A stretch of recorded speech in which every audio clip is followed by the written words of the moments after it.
Okay, welcome to my presentation for physical effects of opera presented by Athena. So it's going to be a little bit unorthodox. I'm going to be kind of hopping tab to tab for this presentation, so bear with me here. But to kind of just get started why I even chose this topic, I was actually taken to my first opera, The Phantom of the Opera in Hollywood, and I was really fascinated by the emotional responses you got from the crowd. You have some people that kind of shed a tear, and you have some people like my dad who fell right to sleep. So, getting into the responses of that, I wanted to have a little deeper understanding of the physical effects of opera, both on the audience and the singers themselves. So, I'm just kind of getting into my first slide here. So, the origination of opera is from Italy in the late 16th century, and the earliest known opera is Daphne by Claudio M. I am going to butcher some names along the way, so stay with me here. But the earliest surviving opera is by Jacopo Peri. Now, opera started transitioning over time, started gaining a lot of its traction, and the first opera house opened in Venice in 1643. And about 100 years later, 1724, is where opera gained its peak attention and star singers. So, my next slide here, the necessities of an opera singer. So opera singers do fall under the category of any other singer that you may know. So all singers utilize the lungs, the vocal cords, vocal tract, and articulators, which include the lips, tongue, and teeth. Now, getting into a little bit of the anatomy of that. So the lungs create a flow of air over the vocal cords, which vibrate, and the vocal cords can be lengthened or shortened by muscles in the larynx, or by or by increasing the speed of airflow. The change in this length and thickness of the vocal cords is what allows singers to create different pitches. So higher pitches require long, thin cords, while low pitches require short, thick ones. So professional singers take great pains to protect the delicate anatomy of their vocal cords with hydration and rest. So even the tiniest bit of scarring or inflammation can have noticeable effects on the quality of sound produced or even their projection. So, speaking of breath, okay, so I actually came across this collaboration of science between the English National Opera and the Imperial National Healthcare. I am going to refer the opera as ENO and then the National Healthcare as NHS. So, it is a case study between COVID 19 patients and opera singers.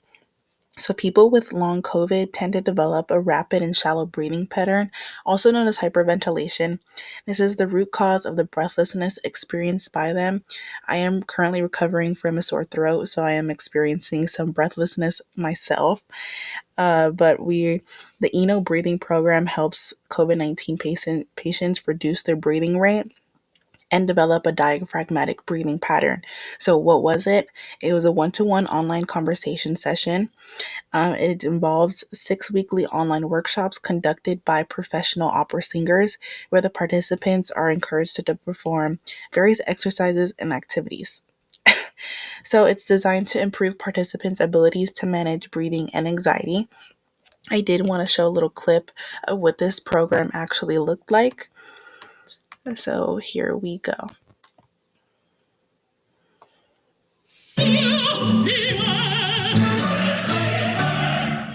That performance of Carmen in London happened before the pandemic, and of course, opera has been largely silenced like most of the performing arts. But the English National Opera is using its downtime to fight COVID-19.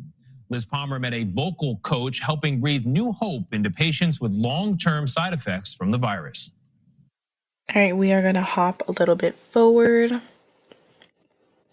Very gently. Susie uncrunches them in an online Zoom course that uses musical exercises to teach relaxation and breath control.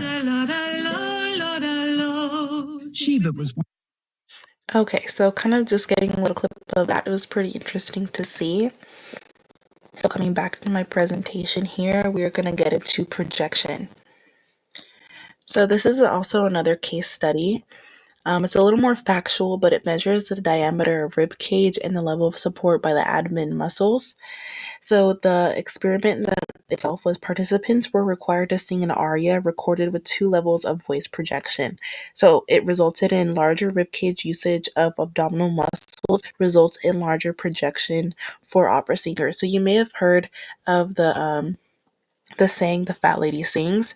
It's typically because they have larger rib cages and they have better usage of their muscles in their abdomen. So, kind of cool fact. The science does match the saying here. And I did want to include a little bit of cool facts that I found really interesting.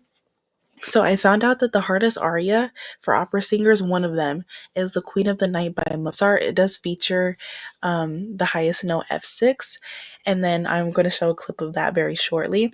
And then also breaking glass, is it fact or myth? So it's actually a fact. If a person sings the same tone as that ringing note, a high C, the sound of her voice will vibrate the air molecules around the glass as its resonant frequency, causing the glass to start vibrating too.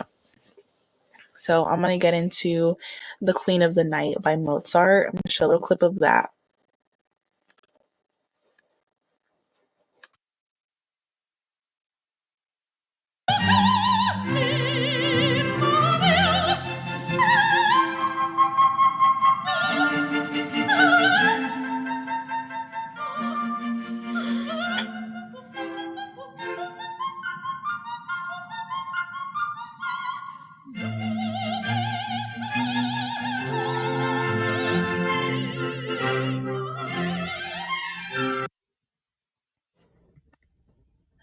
Okay, it is very tempting to want to watch the rest of the video there. However, we are going to get to the next video clip of one of the opera singers singing the highest note possible. This is the second entrance of the guests, in which Audrey sings not just a high A, but all the way down to a low A below middle C.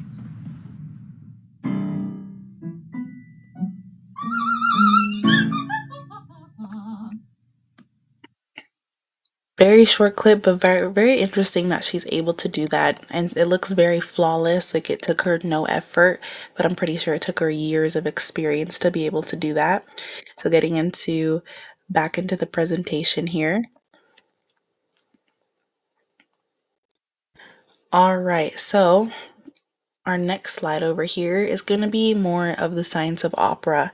So it is also another case study. However, it was conducted by Stephen Fry and Alan Daves with the Royal Opera House in 2013. So it basically studies the effect art has on our bodies during a production of Simon B by Giuseppe Verdi. Now, in summary, it's Alan and Steven actually hook up, an array of tests to measure their sweat glands, heart rate, and blood pressure while watching this opera.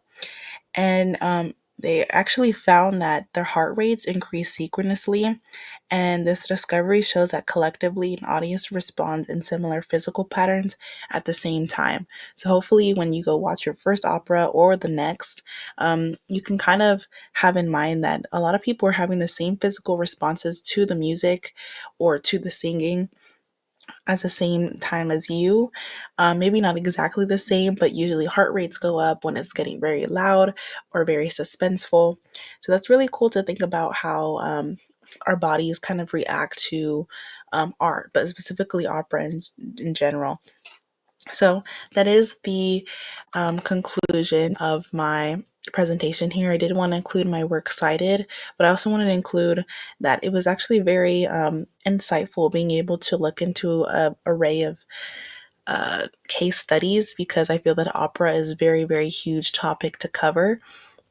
However, I was kind of able to find a couple, a handful of case studies that were actually very insightful again. And I just really loved that I was able to pick my topic of presentation, and hopefully the next time I go see my next opera, I'm going to keep this in mind, knowing that a certain anatomy and also the audience's responses are actually very common, as we know it together. And thank you so much for listening.